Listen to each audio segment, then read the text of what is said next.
اگر وہ اس عقیدے کو چھوڑ دیں تو ان کے پاس 8 رکعت کی کوئی دلیل باقی نہیں رہ جاتی۔ جو روایات وہ عوام کے سامنے 8 رکعت کی پیش کرتے ہیں، ان روایات کو ہم نماز تہجد کے بارے میں قرار دیتے ہیں، اور چنانچہ محدثین نے بھی ان روایات کو تہجد کے ہی باب میں درج کیا ہے۔ اس لیے سب سے پہلے تراویح کے موضوع پر یہ بات طے ہونی چاہیے کہ وہ تراویح، تہجد اور وتر کو ایک نماز قرار دیتے ہیں یا 3 الگ الگ نمازیں سمجھتے ہیں۔ ان سے ہم نے بارہا اس بات کا مطالبہ کیا کہ آپ ایک حدیث رسول پیش کر دیں صلی اللہ تعالی علیہ وسلم کہ حضرت نے فرمایا ہو تراویح، تہجد اور وتر ایک ہی نماز ہے۔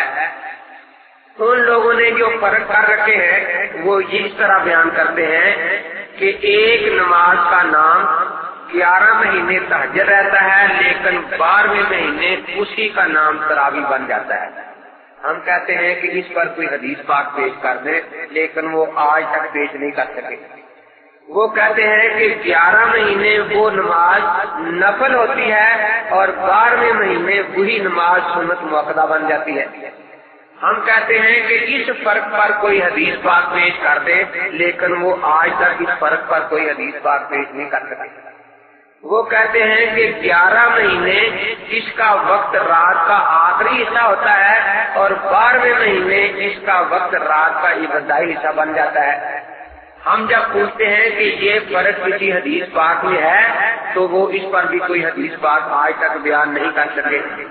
وہ کہتے ہیں کہ 11 مہینے 3 وتر پڑے جائیں اس نماز کے ساتھ، لیکن 12ویں مہینے وہ 1 وتر پر جاتے ہیں۔ تو یہ فرق جو ہے کہ 1 مہینے میں اور 11 مہینوں میں وتر کی تعداد میں فرق ہو جاتا ہے، اس پر بھی ان کے پاس کوئی دلیل موجود نہیں ہے۔ وہ یہ کہتے ہیں کہ 11 مہینے یہ نماز گھر میں پڑھنی افضل ہے، لیکن 12ویں مہینے مسجد میں پڑھنی افضل ہے۔ اس فرق پر بھی ان کے پاس کوئی حدیث پاک موجود نہیں۔ وہ کہتے ہیں کہ پورے 11 مہینوں میں اس نماز میں قرآن پاک ختم کرنا سنت نہیں، لیکن 12ویں 1 مہینے میں اس نماز میں قرآن پاک کا ختم کرنا سنت ہے۔ یہ فرق وہ کسی حدیث پاک سے آج تک ثابت نہیں کر سکے۔ اب دیکھیے رہا مسئلے کی کیفیت، تو ہم الحمدللہ اہل سنت والجماعت جو عمل کرتے ہیں ان کا یہ مسئلہ نبی اقدس صلی اللہ تعالی علیہ وسلم اور صحابہ کے دور سے آج تک پوری دنیا میں 20 رکعت تراویح پر عمل ہو رہا ہے۔ ہم نے ایک رسالہ لکھا تھا تحقیق مسئلہ تراویح، اس کے تمہید میں یہ بات لکھی تھی کہ 1290 ہجری میں نبی اقدس صلی اللہ تعالی علیہ وسلم کے وصال پاک کے 1280 سال بعد سب سے پہلے مولوی محمد حسین بٹالوی نے یہ فتویٰ دیا کہ 8 رکعت تراویح سنت ہے اور 20 رکعت تراویح پڑھنا جائز نہیں ہے۔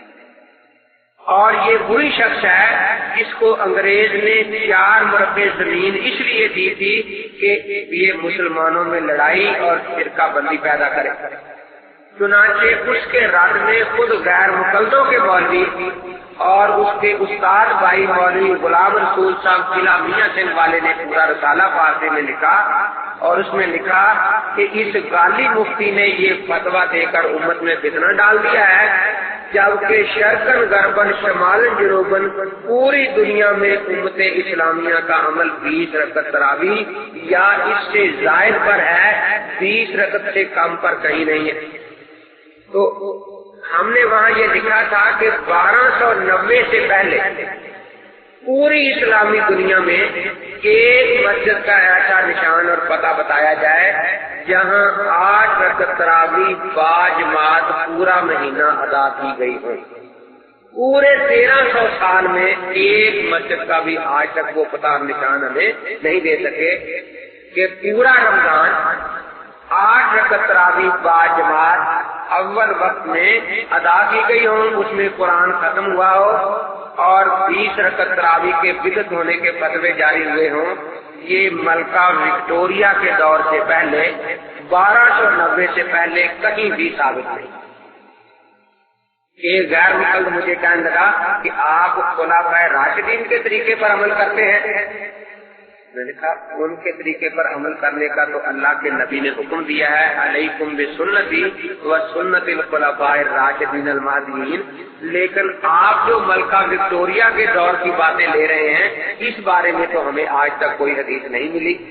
عجیب بات ہے کہ خلفائے راشدین کے طریقے کو اپنانا تو تان کا باعث بن رہا ہو، اور ملکہ وکٹوریہ کے دور میں جو بدعت شروع ہوئی ہے اس کو اپنانا جو ہے اس کو سنت قرار دیا جا رہا ہو.